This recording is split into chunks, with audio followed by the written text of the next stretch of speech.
회생은 아무래도 매달 돈을 갚는 시스템이다 보니 회생 직전에 카드 썼다고 웬만한 형사고소가 들어오진 않거든요. 그런데 파산은 다릅니다. 200~300만 원 정도 썼다고 그러면 그렇게까지는 안 하지만 액수가 거의 1000만 원 가까이 된다 또는 그 이상이다 그러면 진짜로 형사고소가 들어오는 경우가 있어요. 새로운 도화를 꿈꿉니다. 기사회생TV 김민수 변호사입니다. 회생 파산 알아보는 분들 중에 이미 신용카드 막힌 분도 계시지만 어떻게든 꾸역꾸역 이자 내서 버티면서 카드 한도가 제법 남아있는 분들도 종종 있습니다. 그런 분들은 회생 파산 들어가기 전에 한도 남은 걸 이거 미리 물건도 좀 사고 또 이것저것 결제도 해놓으면 안 될까 하는 그런 유혹들이 생기는데요. 하지만 이렇게 하면은 나중에 문제가 될 수도 있겠다라는 생각도 본능적으로 드실 겁니다. 그래서 회생 상담해 보면 한도 남은 분들이 카드 막히기 전에 좀 써도 되냐는 질문을 많이 하세요. 그런데 진짜로 이렇게 회생 파산 직전에 카드를 막 쓰면 어떻게 될까요? 제가 회생과 파산을 나눠서 설명을 드리고 또 카드 안전하게 쓰는 꿀팁도 하나 알려드릴 테니까 이것 때문에 고민하시는 분들은 오늘 영상 참고하시기 바랍니다.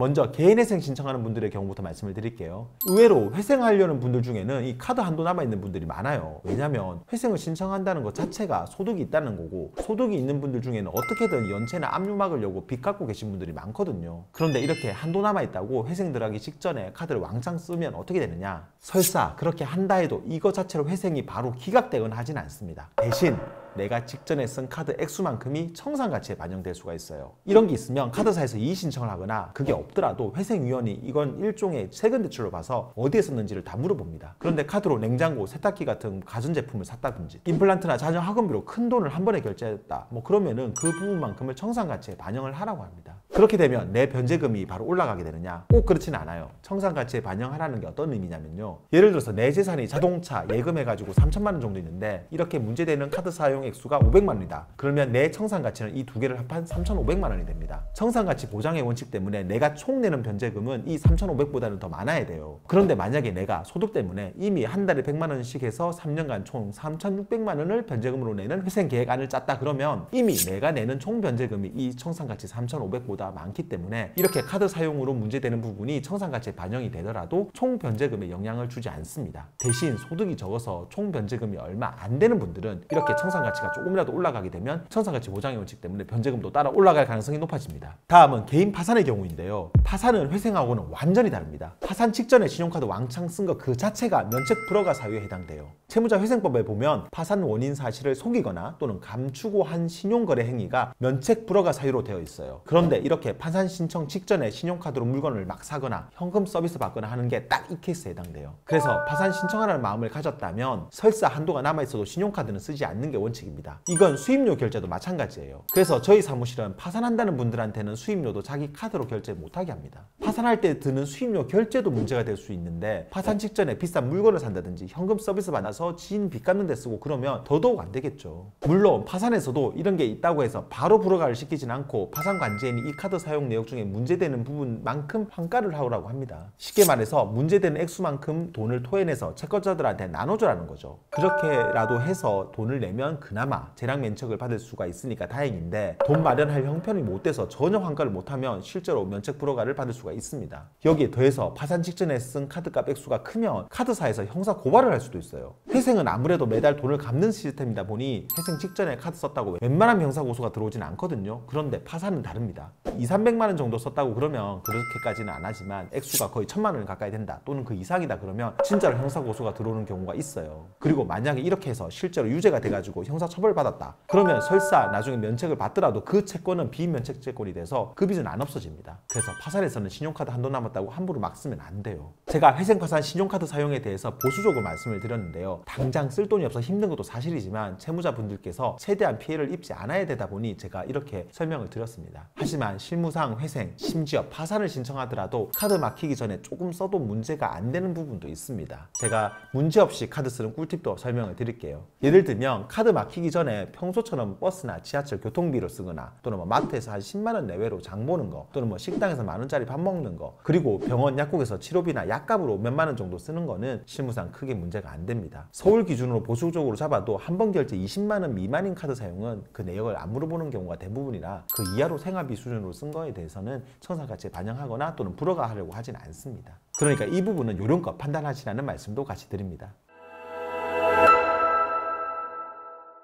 오늘은 회생 파산할 때 신용카드 한도 남았다고 카드 왕창 쓰면 어떻게 되는지 말씀드렸는데요. 개인회생은 그래도 어떻게든 융통성 있게 넘어갈 수 있지만 파산은 더 조심해야 됩니다. 그러니까 파산 준비하는 분들은 웬만하면 한도 남았어도 카드 쓰지 마시고 혹시 쓰더라도 정말 기본적인 생활비 목적으로 소액만 쓰시기 바랍니다. 영상 도움되었다면 구독과 좋아요 그리고 알림 설정 부탁드리고요. 추가로 궁금한 점 있으면 아래 댓글이나 법무법인 김앤파트너스로 전화 주시면 친절히 답변 드리겠습니다. 다음에도 더 좋은 주제로 찾아뵙겠습니다. 감사합니다.